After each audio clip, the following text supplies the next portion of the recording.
Sulit untuk pembuktiannya karena harus ada revisi undang-undang yang mengatur digital platform itu sendiri.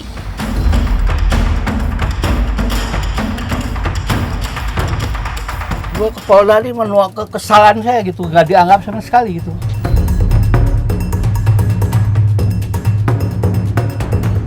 Dengan ancaman pidana paling lama 4 tahun dan atau dengan pidana denda paling banyak 1 miliar rupiah.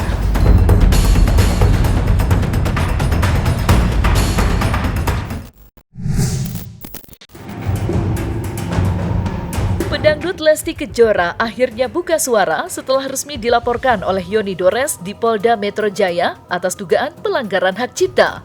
Melalui kuasa hukumnya, Lesti mengedepankan asas praduga tak bersalah dan menunggu proses penanganan perkara yang sedang bergulir di kepolisian. Lesti juga meminta semua pihak untuk bisa menahan diri agar tidak menjadi pemberitaan yang simpang siur yang hanya membuat kegaduhan. Dan berikut pernyataan resmi Lesti usai dirinya dilaporkan oleh Yoni Dores. Melalui penjelasan ini, kami kuasa hukum Lesti Kejora meminta kepada seluruh pihak untuk menunggu lebih lanjut perkembangan atas penanganan perkara ini agar tidak menjadi pemberitaan simpang siur. Tulis pernyataan press release Lesti melalui kuasa hukum yang baru ditunjuknya. Lantas mungkinkah dengan adanya pernyataan sikap dari Lesti tersebut, perselisihan yang terjadi dengan Yoni Dores dapat ditengahi dan sepakat untuk berdamai? Lantas mungkinkah dengan adanya pernyataan sikap dari Lesti tersebut, perselisihan yang terjadi dengan Yoni Dores dapat ditengahi dan sepakat untuk berdamai? Dan seperti apa pula tanggapan aktris Ray Utami memandang hak cipta di industri musik yang lagi-lagi menjadi polemik antara penyanyi dan pencipta lagu yang belakangan kerap berseteru? Ya, setiap warga negara kan berhak untuk yang merasa dirugikan atau apapun bisa melaporkan kepada pihak yang berwajib, pihak kepolisian, siapapun itu. Tapi balik lagi tinggal nanti pembuktiannya seperti apa. Kalau memang merasa dirugikan dan merasa pihak Lesti melanggar, itu berarti pihak pelapornya memang harus membuktikan. Pembuktiannya seperti apa. Kalau misalnya katanya dilanggarnya di kejadian 4 tahun lalu ya itu ya. Kalau nggak salah tahun 2018. Ya sekitar beberapa tahun lalu, tahun 2018. Nah, pertanyaannya, kenapa baru sekarang dilaporkannya? Kemudian, apakah keduanya tidak mempunyai komunikasi yang baik? Artinya, kan bisa dilakukan secara musyawarah mufakat terlebih dahulu sebelum ke jalur yang proses hukum gitu. Apakah sudah melalui berkomunikasi atau belum? Sudah berbicara duduk bersama atau belum? Sudah mendapatkan klarifikasi dari pihak Lestinya sendiri atau belum? Dan kalau hubungannya memang dengan platform YouTube, harusnya YouTube itu juga sudah bisa mendetek dan juga bisa mengsplit secara AdSense. Kan itu kan memang pencipta lagu memang melekat hak ekonomisnya, memang melekat gitu kan. Tetapi kalau sepengetahuan saya, YouTube itu sekarang sudah bisa membaca nih kalau misalnya itu adalah misalnya lagu siapa. Nah, itu dia akan kayak notis atau ngasih pemberitahuan bahwa ini lagunya ciptaan si ini, maka yang berhak mendapatkan nilai-nilai komersil yaitu si penciptanya ini. Itu biasanya di split gitu kan. Jadi si penciptanya juga akan mendapatkan biasanya platform YouTube. Nah, menurut saya itu sulit gitu ya. Sulit untuk pembuktiannya karena harus ada revisi undang-undang yang mengatur digital platform itu sendiri. Sebetulnya saya nggak ada kepikiran untuk sampai ke Polda ya. Pengennya ya pengertian lah dari itu, soan kayak berkenalan sama saya penyanyinya kan, bawain lagu saya kemana-mana, tapi yang sama penciptanya nggak kenal. Nah, saya tunggu setahun 2 tahun kok masih anteng-anteng terus, tapi terus bawain lagu saya kan, nyanyi di mana. Saya juga ajuin ke Polda aja juga bukan urusan dia menyanyikan lagu saya di off air gitu, belum tuh. Ini baru pemakaian cover aja yang saya ke Polda, dianggap sepele gitu. Akhirnya saya cobalah kita berunding sama Pak Ilham. Coba kita bikin somasi aja, kita ke sana buat Lesti. Kita baik-baik aja. Pertama nggak diterima juga ya. Ya. Sampai 3 kali. Saya berpikir saya niat baik nih datang ke Lesti, tapi nggak dianggap sampai pada penjagaannya apa itu orangnya situ. Kalau tuntutan kita berdampingan dengan Pak Yoninya sendiri. Kalau dari awal datangnya ke kantor saya, Pak Yoni itu tuntutannya nggak banyak. Gimana cara menegurnya Lesti biar bisa bersilaturahmi, berkomunikasi dengan baik antara pencipta dan penyanyi. Kan itu awalnya sebenarnya. Kami nggak ada kepikiran untuk sampai ke pelaporan. Cuman sebagai kuasa hukum yang bisa dilakukan langkah hukum. Jadi kalau di langkah hukumnya itu, seandainya somasi tidak direspon dan nggak ada itikat baik, langkah selanjutnya apa? Ya cuma pelaporan, nggak ada lagi. Emang sih lah harapannya langkah-langkah somasi, langkah-langkah hukum yang kita lakukan itu tujuannya untuk duduk bareng, untuk mediasi. Toh apapun bentuknya, semua permasalahan, semuanya kan permasalahan itu dua cuman solusinya, musyawarah hukum, kan itu aja. Kita ke Polda pelaporan, kira-kira bisa nggak mediasi? Ya bisa, orang ada restoratif justice kok sekarang. Jadi semuanya sama, arahnya ke situ. Cuman harapan yang kita kehendaki itu belum terpenuhi, kita aja. Ya saya coba nyari informasi aja tadi ya kan.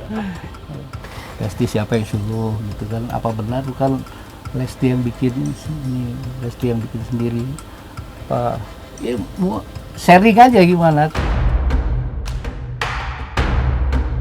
Melaporkan Lesti Kejora ke Polda Metro Jaya sebenarnya bukanlah keinginan Yoni Dores. Hal itu diakuinya sendiri saat diwawancarai tim cumi-cumi.com. Iya, adik kandung Dedi Dores itu mengungkapkan jika dirinya sudah 2 kali melayangkan somasi dan 1 kali berusaha menemuinya untuk meminta penjelasan mengenai lagu miliknya yang di-cover dan dinyanyikan tanpa seizinnya. Namun semua usahanya menemui jalan buntu. Dengan kata lain, Lesti enggan menanggapinya. Bahkan saat mendatangi Lesti di rumahnya, Yoni Dores hanya sampai di gerbang rumahnya dan hanya bertemu dengan asisten rumah tangganya. Istri Rizky Bilar itu dianggap kelewat batas, keterlaluan, dan tidak mempunyai etika. 7 tahun terhitung sejak 2018 menyanyikan lagu ciptaannya, tidak sekalipun Lesti meminta izin apalagi menemuinya. Karena alasan itulah, Yoni Dores melaporkan Lesti dengan dugaan pelanggaran hak cipta dengan ancaman 4 tahun penjara dan denda 1 miliar. Gue ke Polda ini menuak kesalahan saya gitu, nggak dianggap sama sekali gitu. Bukti-bukti yang kita laporkan ya biasalah, Cover-cover yang dilanggarnya itu, yang pasti yang pertama itu pernyataan dari publishernya. Publishernya menyatakan bahwasanya tidak pernah memberi izin ke yang namanya Lesti. Ya. Yang kedua itu bentuk contoh-contoh video lagu yang saya taruh di flashdisk dan bentuk print out covernya yang di cover sama Lesti itu bukti-buktinya. Di Polda itu sangat sebentar. Karena apa? Karena udah mencukupi unsur. Makanya rekomendasi mungkin nggak nyampe 15 menit selesai, langsung ke SPKT. Ya, udah nyampe setengah jam udah selesai semua. Nggak banyak tanya karena emang udah lengkap gitu loh. Harusnya sih bisa dibicarakan dan bisa duduk bersama gitu ya. Kronologinya di sini sudah langkahnya seperti apa, kan biasanya orang tuh nggak langsung melaporkan, ada tahap-tahapannya dulu gitu loh. apakah misalnya udah disomasi, kemudian mungkin orangnya tidak menjawab. Nggak ada respon, berarti menganggap enteng sekali gitu kan. Memang saya bukan siapa-siapa gitu kan, saya cuma pemilik lagu aja. Saya hanya ke Lesti cuma minta tahu adab lah gitu kan. Lagu ini kan ada penciptanya gitu. Saya nggak mau diginiin segala macam. Cuma karena udah berulang-ulang ke rumahnya nggak dianggap. Akhirnya ya di setiap cover tidak pernah ada tulis nama pencipta. Nah di situ kerugian saya, hak ekonomi saya udah hilang. Kemana royalti saya nih jatuhnya? Gitu kan? Sampai orang-orang aja netizen aja mungkin sebagian besar pada nggak tahu lagunya yang mana sih, karena memang tidak ada tulisan ciptaannya. Jadi dia ngerasa dispelein aja. Saya tahu sekali kalau Lesti ini orangnya Iis Dahlia, deket sama Inul, itu kan deket semua sama saya. Kenapa sih nggak dikasih masukan gitu? Menanggapi dilaporkannya Lesti Kejora, Kabid Humas Polda Metro Jaya, Ade Ari membenarkan jika pedangdut itu dilaporkan belum lama ini. Dan saat ini, laporan yang dibuat oleh Yoni Dores dalam tahap penyelidikan dan sampai kini belum ada pemanggilan untuk dilakukan pemeriksaan baik terlapor maupun pelapor. Dan berikut pernyataan resmi Humas Polda Metro Jaya terkait dilaporkannya Lesti dengan kasus dugaan pelanggaran hak cipta. Korban adalah pemilik hak cipta atas beberapa lagu berdasarkan surat pernyataan publisher yang dikeluarkan oleh sebuah PT ASKM. Kemudian kejadian berawal dari tahun 2018 sampai dengan sekarang. Itu diketahui terlapor mengcover beberapa lagu milik korban dan diupload ke beberapa media online YouTube tanpa sepengetahuan dan seizin korban. Atas kejadian tersebut, korban membuat laporan datang ke Polda Metro Jaya dan saat ini sedang dilakukan pendalaman oleh penyelidik. Jadi setiap ada laporan dari warga masyarakat yang datang ke Polda Metro Jaya, itu kami tindak lanjuti di tahap awal dengan melakukan pendalaman di tahap penyelidikan dengan ancaman pidana paling lama 4 tahun dan atau dengan pidana denda paling banyak 1 miliar rupiah.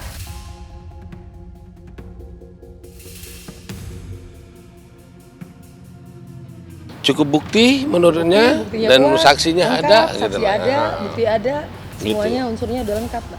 Alhamdulillah tadi sudah diterima laporannya ya. Perselisihan yang berujung pelaporan yang dialami Lesti Kejora sebenarnya bukanlah yang pertama.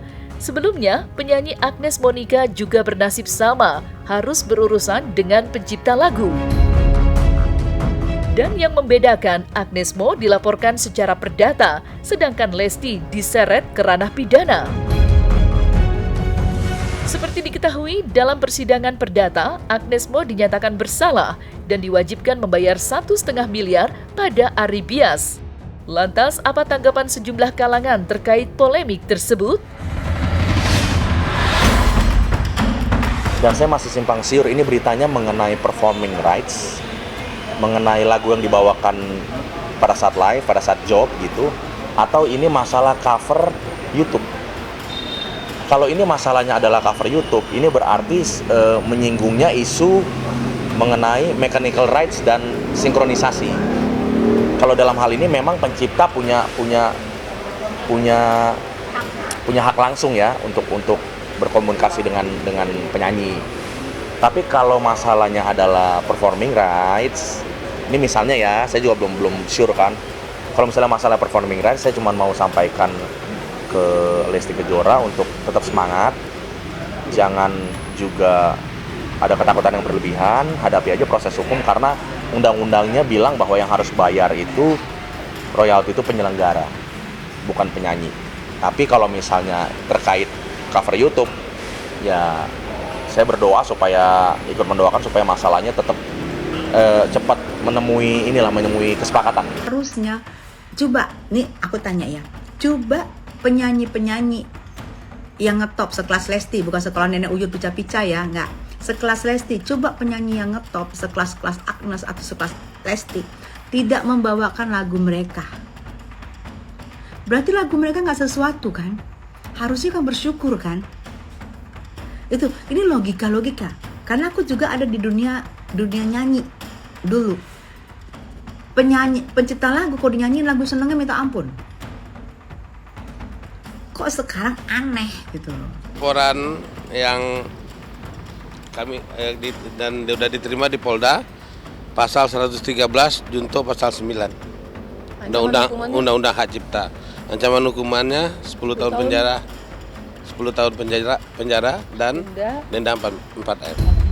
Teruntuk buat mbak-mbak baju hijau. Hai mbak, aduh mbak, berhasil viral ya.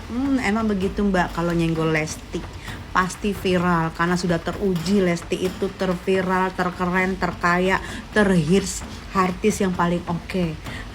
Mbak nanti udah viral, mbak dapat juga tuh ya kan. Mbak tahu nggak lagu? Mbak coba cek deh di YouTube. Lagu yang dibawain oleh Lesti itu mengcovernya dan ditayangin di YouTube itu ditayangi oleh orang lain.